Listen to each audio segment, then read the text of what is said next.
Our next speaker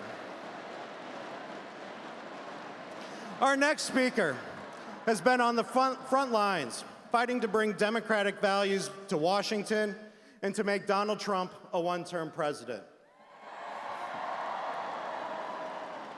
He is someone who has worked closely with this party. And under his chairmanship, Tom Perez has invested more money in the Iowa Democratic Party last cycle than at any other time in our history. He's been a good friend to our state. He's been a good friend to me. And it is truly my honor and my pleasure to introduce to you the chairman of the Democratic National Committee, my good friend and our good friend, Tom Perez. Tom Perez. Please welcome DNC Chairman Tom Perez.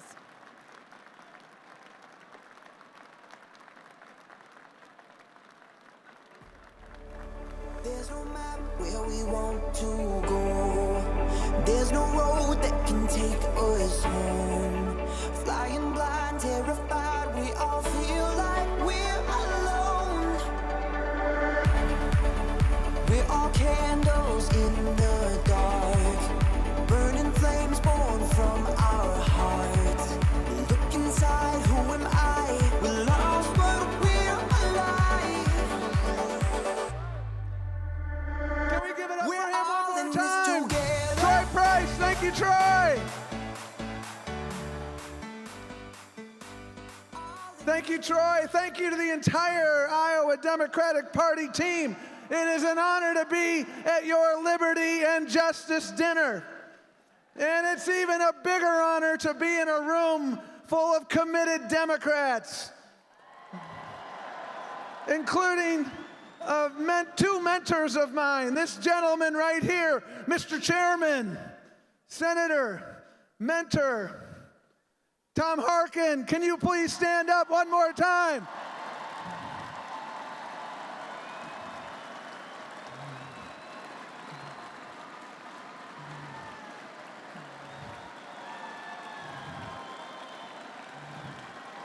Thank you. And can we please give it up for your former governor, my former cabinet colleague, and a lifelong mentor, Tom Vilsack. Thank you, Governor.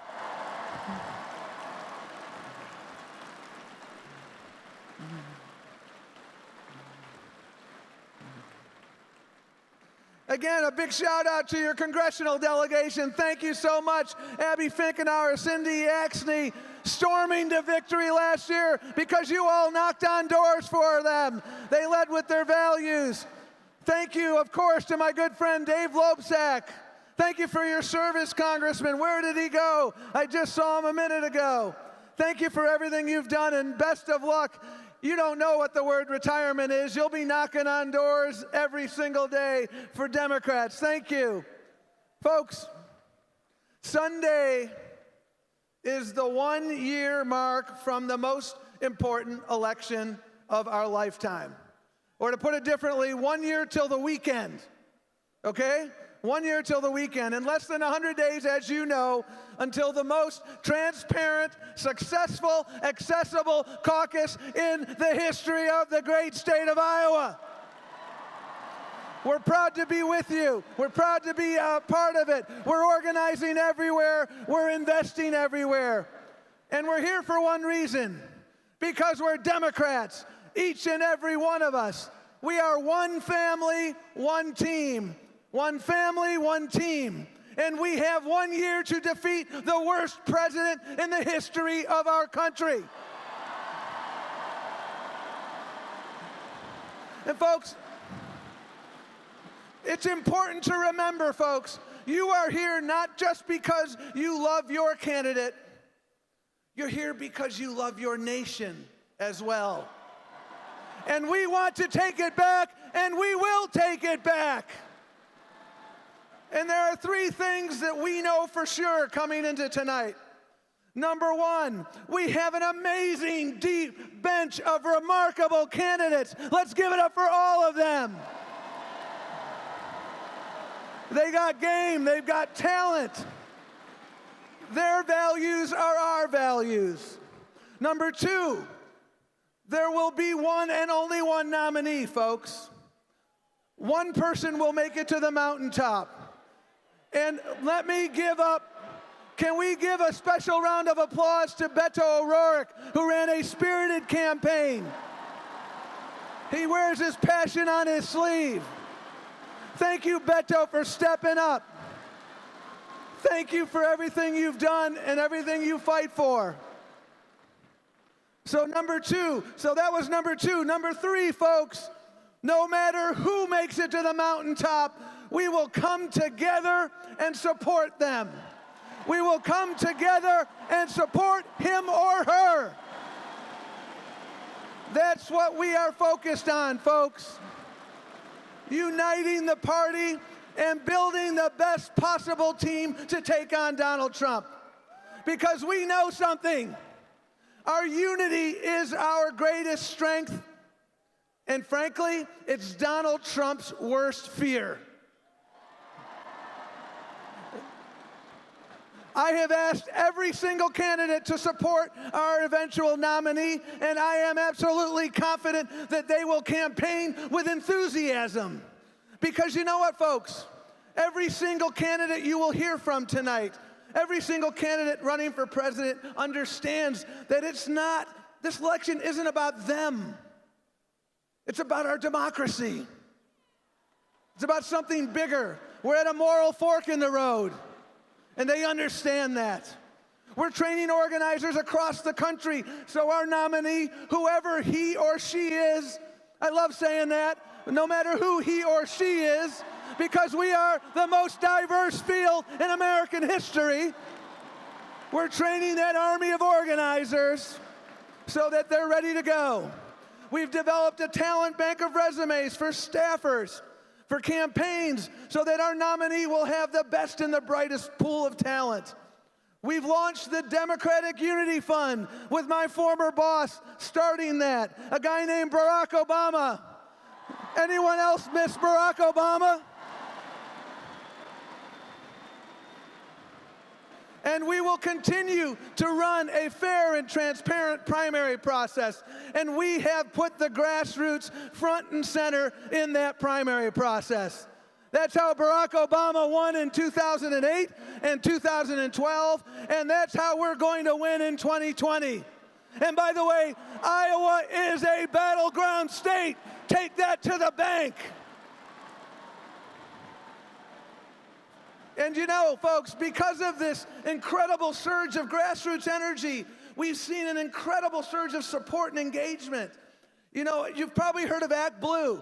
And if you haven't, all those emails you get from me asking you to donate and all the other candidates, that's Act Blue.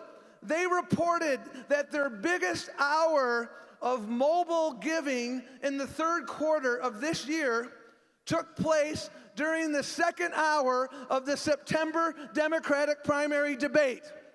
That was their biggest hour. In other words, our candidates are inspiring voters. They had more unique donors in 2019 than 2017 and 2018 combined. Folks, the energy's everywhere, and that's why I know we will all rally around our nominee. Why is that? Because we all share the same values. That's what unites us. As Democrats, we know that America is at its best when we show kindness and compassion, not cruelty and prejudice. I had the privilege of attending the funeral service last Friday of Elijah Cummings, a fellow Marylander. And as Barack Obama, can we give it up for Elijah Cummings?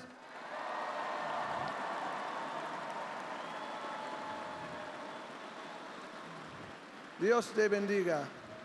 You know, as Barack Obama said during his stirring eulogy, there's nothing weak about compassion and kindness. We should always remember that. Now, folks, in a field as incredible and deep as our field, you may not see your first choice win the nomination. But I'm here to tell you something, folks. Your second choice, your third choice, your fourth choice, your fifth choice, your sixth choice, your seventh choice, your 17th choice. Everybody is a hell of a lot better than Donald Trump. 100% difference. Every single candidate, folks. You know, I'll go a step further. I bet you could walk down the middle of Fifth Avenue and find a stranger, and that person would be better than Donald Trump.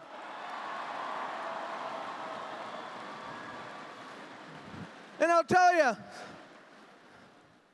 you, Donald Trump is not only the most dangerous president in American history, he's a symptom, folks. Remember that. He's a symptom of a Republican Party in moral decay. The party of Lincoln is dead. It's been replaced by the party of Trump and Joni Ernst and Steve King. And folks, Joni, don't boo, vote. You know? And when hey folks, I love the First Lady. You know, when they go low, we go high. I got something else I want to tell you. When they go low, we go vote. When they go lower, we get all our friends to vote. And that's how we win. And Joni Ernst sees the handwriting on the wall. Just the other day, she admitted she's worried that Democrats are going to unseat her next year. She is one of the most unpopular senators in the country. And it's no secret why. Just look at her record. She told voters in a campaign ad in 2014 that she was going to come to Washington and go after the big spenders.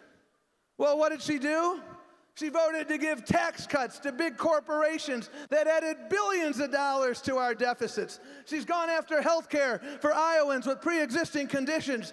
She has stood by idly the appalling silence as America's farmers go through a once-in-a-lifetime crisis, exacerbated by this president's reckless policies. This president is chronically ineffective.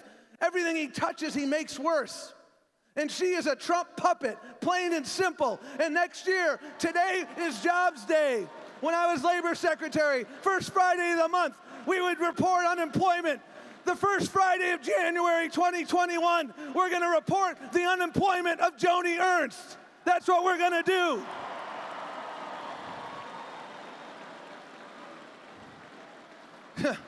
And then there's Steve King. Yeah. An utter disgrace, not only to Iowa, but to America. All the isms in the book. And this is a man who said that white supremacy wasn't offensive. This is a man who downplayed rape and incest and advocated for a complete ban on a woman's right to an abortion. A complete ban. This is a man who called immigrants dirt. Folks, Mr. King, my parents weren't dirt. Mr. King, dreamers aren't dirt. No human being is dirt, Mr. King.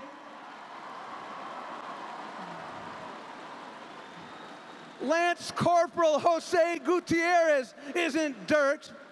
Lance Corporal Gutierrez was an immigrant from Guatemala, came to this country. He was undocumented. He got his status adjusted. He enlisted in the United States Army because he loved this country. He enlisted as a legal immigrant. He made the ultimate sacrifice. He was the first fatality in the most recent war in Iraq. He got his citizenship posthumously. He is not dirt, Mr. King.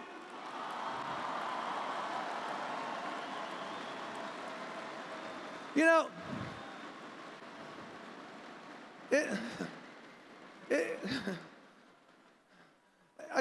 it's no coincidence that, Steve King shares the same name as one of America's most famous horror novelists.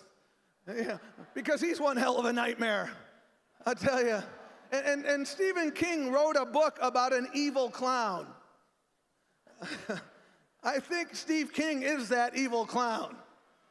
And, unfortunately, the nightmares that Republicans like Steve King create aren't fiction. They're very, very real.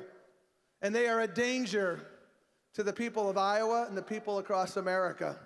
And all across this country, the Republican Party is pushing an agenda that attacks unions, that attacks women, that attacks communities of color, that attacks our farmers, They're attacking health care and retirement security. They're destroying our environment and leaving farmers to pick up the pieces. And at every single turn, this president has broken his promises.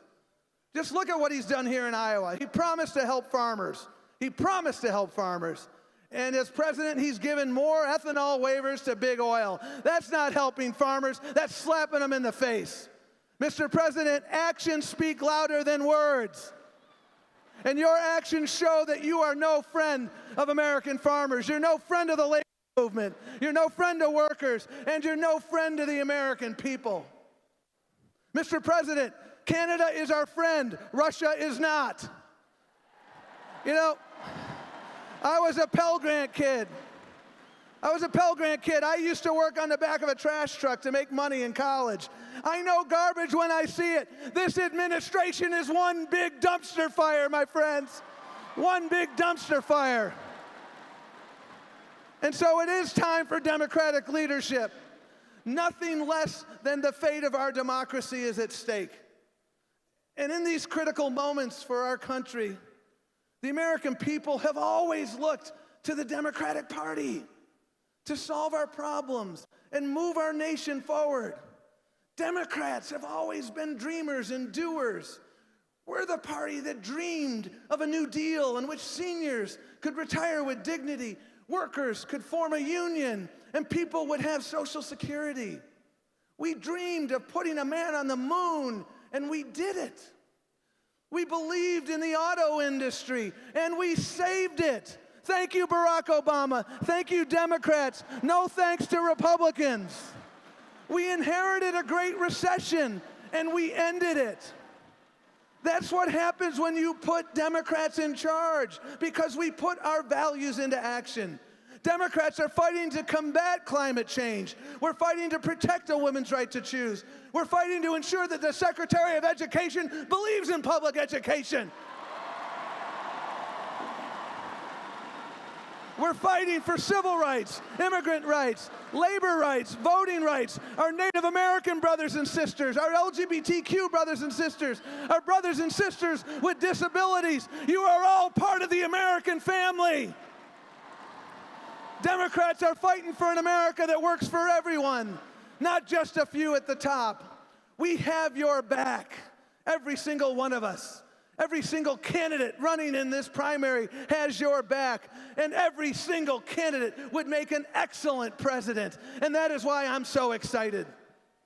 And so, folks, as I close, I used to work for Ted Kennedy, and I'll always be a permanent member of the Kennedy extended family. And in times like this, I'm reminded of something that his brother Bobby said, over half a century ago to farm workers. With Cesar Chavez at his side, Bobby Kennedy told the workers during the height of the civil rights movement that they stood at a defining moment in history, a moment that he called a point of difficulty and danger that would ultimately determine our country's fate and our future.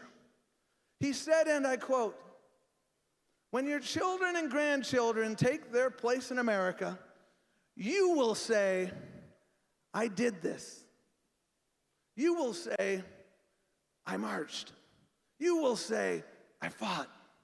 Folks, we are at that point of difficulty and danger.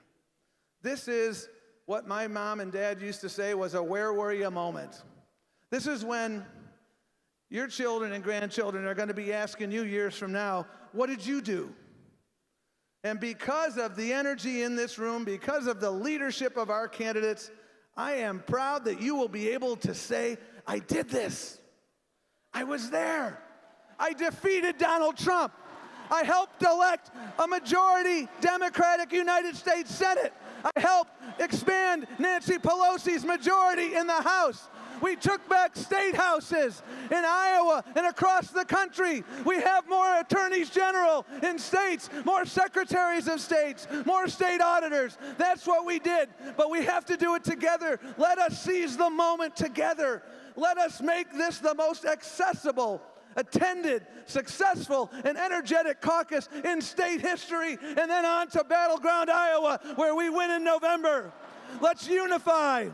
And if you want to learn more, text UNIFY, UNIFY, to 43367 so we can join this fight together. Thank you. Adelante. Let's go forward.